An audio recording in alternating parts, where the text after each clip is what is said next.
नमस्कार, मैं अंजलि मिश्रा। स्वागत है आप सभी का द न्यूज में। आपको बता दें कि हल्द्वानी हिंसा के मास्टरमाइंड अब्दुल मलिक पर एक बार फिर एक्शन देखने को मिला है और उन्हें 2.44 करोड़ की वसूली का नोटिस जो है थमाया गया है। ये लगातार उनकी मुश्किलें बढ़ रही है, साथ ही साथ उत्तराखंड सरकार की सख्ती भी देखने के लिए मिल रही है और हल्द्वानी के दंगाइयों से अब वसूली जो है शुरू हो गई है, क्योंकि काफी ज्यादा उन्होंने जो है गवर्नमेंट के सामान को, पब्लिक प्रॉपर्टीज को भी काफी नुकसान पहुंचाया। कहीं कहीं पर बाइक फूंक दिए, कई जगहों पर कुछ और उन्होंने गाड़ियों को क्षतिग्रस्त कर दिया और कई सारी चीजें जो है उन्होंने खराब की और अब उनसे वसूली का काम जो है किया जा रहा है। और समय नगर निगम ने अब अब्दुल मलिक को 2.44 करोड़ का वसूली नोटिस भेजा है। 15 फरवरी तक का समय दिया है इस पूरे पैसे को चुकाने के लिए। और ये सिर्फ अब्दुल मलिक पर नहीं, आने वाले समय में जितने भी दंगाई है, जिनका भी अगर आप कहेंगे कि पता चल रहा है, गिरफ्तारियां हो रही है, अब उनके खिलाफ इसी तरीके से एक्शन है वो लिया जाएगा। तो उत्तराखंड में हल्द्वानी नगर निगम के बनफूलपुरा हिंसा के मुख्य आरोपी अब्दुल मलिक के खिलाफ सरकारी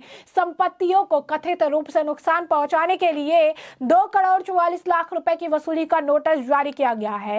नगर आयुक्त द्वारा जारी नोटिस में कहा गया कि मलिक का बगीचा में अवैध रूप से बनाए गए 2 भवनों को ध्वस्त करने के लिए जो है प्रशासनिक टीम पर हमला कर मलिक के समर्थकों द्वारा नगर निगम की संपत्तियों को नुकसान जो है पहुंचाया गया है। नगर निगम की ओर से जो नोटिस भेजा गया उसमें 8 फरवरी को घटना वाले दिन दर्ज प्राथमिकी का भी जिक्र किया गया, जिसमें मलिक को नामजद किया गया है। मलिक द्वारा कथित रूप से किए गए नुकसान का प्रारंभिक आंकलन 2.44 करोड़ रुपए बताते हुए नगर निगम ने उसे 15 फरवरी तक यह राशि नगर निगम हल्द्वानी में जमा कराने को कहा है। नोटिस में कहा गया है कि ऐसा ना होने पर उससे कानूनी तरीके से यह वसूली जो है की जाएगी। मुख्य आरोपी अब्दुल मलिक पर एक्शन हुआ है। हिंसा के मुख्य आरोपी अब्दुल मलिक ने ही कथित तौर पर सरकारी जमीन पर अवैध मदरसा और नमाज स्थल का निर्माण कराया था, जिनके ध्वस्तीकरण के लिए जब प्रशासन की टीम पहुंची थी तो वहां पर हिंसा भड़क गई थी। आपको बता दें कि 8 फरवरी को भड़की हिंसा में उपद्रवियों ने प्रशासनिक अमले पर पथराव किया था और वाहनों को जलाने के बाद बनफूलपुरा पुलिस थाने को भी जला दिया था। देखिए, जो बनफूलपुरा में घटना हुई थी उसके बाद हमने स्टेट लेवल पे जो सिचुएशन थी उसकी समीक्षा की और उसके अगले दिन चीफ सेक्रेटरी मैडम, मैं और हमारे ADG law and order Haldwani भी गए और वहाँ सारे अधिकारियों से बातचीत की और स्थिति का जायजा लिया।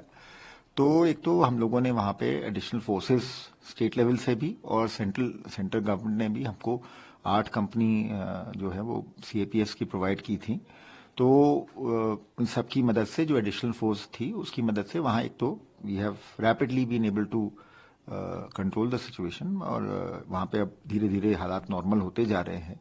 डेली हम कर्फ्यू में थोड़ा ढील और देते जा रहे हैं, इंटरनेट सर्विसेज भी रिस्टोर हो गई हैं और साथ ही साथ इसमें हम जो उस दिन की घटना हुई थी उसमें सरकार ने एक मैजिस्ट्रियल इंक्वायरी भी ऑर्डर कर दी है और पुलिस ने भी उसमें 3 अलग अलग FIRs रजिस्टर की हैं जो अलग अलग इंसिडेंट्स थे उनके बारे में, और उसमें उन FIRs में हम फर्दर प्रॉपरली साइंटिफिक तरीके से इन्वेस्टिगेशन करके फर्दर एक्शन ले रहे हैं।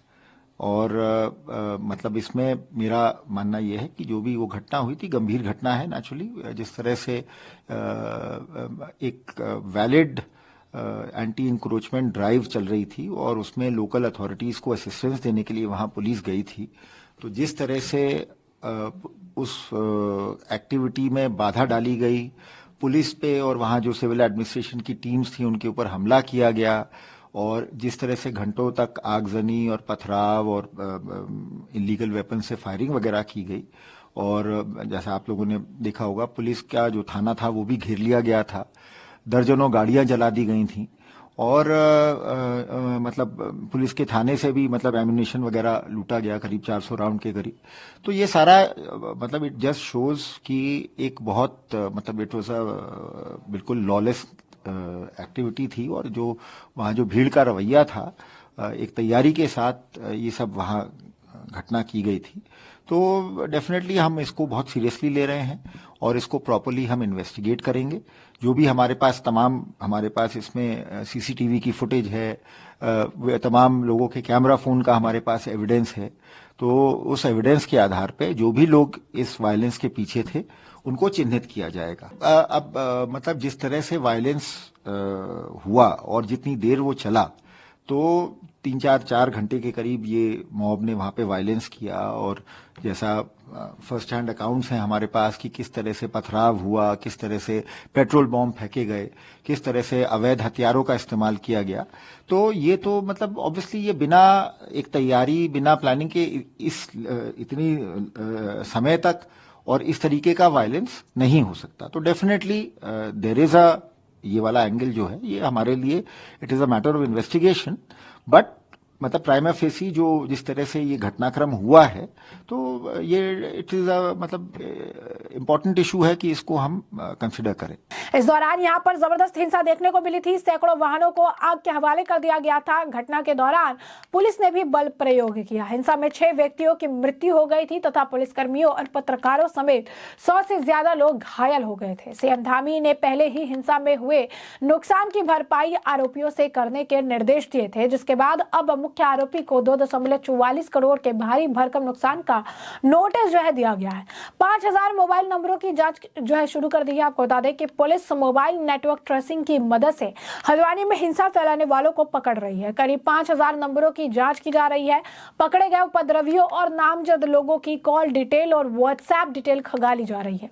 पुलिस एक तरफ उपद्रवियों के खिलाफ कड़ी कार्रवाई कर रही है, दूसरी तरफ सीसीटीवी की फुटेज और मोबाइल वीडियो की रिकॉर्डिंग देखकर उपद्रवियों को चिन्हित कर रही है। हिंसा वाले दिन क्षेत्र में कितने और कौन कौन से मोबाइल नंबर सक्रिय थे इसकी भी जांच की जा रही है। यहां तक कि उन नंबरों से कहां और किन राज्यों में फोन कॉल किए गए इसका भी पता लगाया जा रहा है। इससे उपद्रव मामले से जुड़े कई साक्ष्य सामने आ सकते हैं। सूत्रों के मुताबिक कई लोग ऐसे हैं जिनकी लोकेशन उपद्रव के बाद बनफूलपुरा से बाहर की मिली है। पुलिस ने अब तक गिरफ्तार हुए 25 आरोपियों के मोबाइल रिकॉर्ड भी खंगालने शुरू कर दिए हैं। एसएसपी प्रहलाद नारायण मीणा ने बताया कि तकनीक की मदद से जांच की जा रही है। वही बनफूलपुरा क्षेत्र के 27 लोगों को पूछताछ के लिए उठाया गया है। पुलिस ने अर्धसैनिक बल के साथ बनफूलपुरा क्षेत्र में सोमवार को ही 3 बार अलग अलग समय में धरपकड़ अभियान चलाया था। इस दौरान करीब 450 से अधिक घरों की तलाशी ली गई थी। 27 संदिग्धों को पूछताछ के लिए हिरासत में लिया था। उन्हें अस्थायी जेल में रखा गया। उधर अस्थायी जेल में रखे गए 35 लोगों को छोड़ दिया गया। पुलिस के साथ बड़ी संख्या में अर्धसैनिक बल ने बनफूलपुरा में सर्च अभियान चलाया। अभियान के दौरान संदिग्ध युवकों की फोटो से पहचान भी की। घरों में चेकिंग अभियान के दौरान लोगों के मोबाइल भी चेक किए और इन मोबाइल में मिले फोटो और वीडियो को पुलिस ने अपने पास रख लिया। पुलिस ने घरों की तलाशी के दौरान कुछ अवैध असलों को कब्जे में लेने की बात भी सामने आई। हालांकि इसकी पुलिस ने पुष्टि नहीं की। अभी भी यहाँ 80 से अधिक लोगों ने पूछताछ जो है की जा रही है। 25 उपद्रवियों को जेल भेजा गया। पुलिस ने आपको बता दें कि जो है पकड़े गए 25 उपद्रवियों का बेस अस्पताल में मेडिकल कराया। मेडिकल के बाद उन्हें कोर्ट में पेश किया। एसपी सिटी हरबंस जो है सिंह ने बताया कि कोर्ट के आदेश पर उपद्रवियों को जेल जो है भेज दिया गया है। यानी साफ तौर पर हल्द्वानी में लगातार जो है एक्शन जारी है। हल्द्वानी में जो घटनाक्रम हुआ है उसके बाद पुलिस मतलब एक सीरियस एक्शन लेगी। मतलब इतना वायलेंस हुआ है, इतना सीधे सीधे 2 जगह पुलिस पार्टी को अटैक किया गया, उनको जान से मारने की कोशिश की गई। कई जगह पुलिस पर्सनल को इधर उधर भाग के लोगों के घर में शरण लेनी पड़ी। थाना हमारा घेर लिया गया था। 3-4 घंटे थाना घेरा रहा। उसके आसपास की सारी गाड़ियां जला दी गई। मतलब वी वर वेरी लकी कि उसमें थाने को घेर के इन्होंने मतलब जो वहां सरकारी कर्मचारी अंदर फंस गए थे उनको मतलब कैजुअलिटी उस पे से कोई नहीं हुई। But it shows the level of the violence. अब अगर उसके बाद हम लोग क्रिमिनल एफआईआर रजिस्टर करके और प्रॉपरली जो भी एविडेंस है उसको वो करके अगर हम वहां पे कार्रवाई कर रहे हैं और इसको अगर कोई ये कहता है कि साहब पुलिस ज्यादती कर रही है या बायस होकर कार्रवाई कर रही है तो मतलब मैं इस चीज का बिल्कुल कैटेगोरिकली खंडन करता हूं। दिस इज जस्ट ये मिसचिफ है और ये एक तरह से लोग मुझे लगता है कुछ वेस्टेड इंटरेस्ट हैं जो दोषियों को बचाने के लिए इस तरीके की बातें पब्लिक में कर रहे हैं। हमारी पुलिस बिल्कुल इस मामले में हमारा कोई किसी it is not a communal incident. ये एक मॉब, एक लॉलेस मॉब के खिलाफ पुलिस कार्रवाई कर रही है और बिल्कुल हम कार्रवाई करेंगे और इसमें हम जो भी साइंटिफिक तरीके से लॉफुल तरीके से कार्रवाई करेंगे और वो कार्रवाई करने से हमें कोई नहीं रोक सकता। लगातार अगर आप देखेंगे तो कार्रवाई देखने के लिए मिल रही है, और कार्रवाई किस तरीके से देखने के लिए मिल रही है कि हल्द्वानी में किसी भी तरीके से अगर आप कहेंगे कि प्रशासन बैकफुट पर नहीं है। पहले ही उन्होंने कह दिया है कि जितना भी लीगल इनक्रोचमेंट है, जितना भी अगर आप कहेंगे कि गलत तरीके से अवैध तरीके से जमीन अधिग्रहण करके यहाँ पे चीजें बनाई गई है, वो भी जो हटाया जाएगा। साथ ही साथ जिन लोगों ने भी हिंसा के बाद पलायन किया, 500 परिवारों ने घर छोड़ दिया क्योंकि उन्हें पता है कि बुलडोजर की कार्रवाई होगी। मुख्य आरोपी को भी अब वसूली का नोटिस जो है चिपका दिया गया है। अब तक 30 को अरेस्ट कर लिया गया है। वनफूलपुरा को छोड़ी बाकी सभी जगह जो है इंटरनेट जो है बहाल कर दी गई है।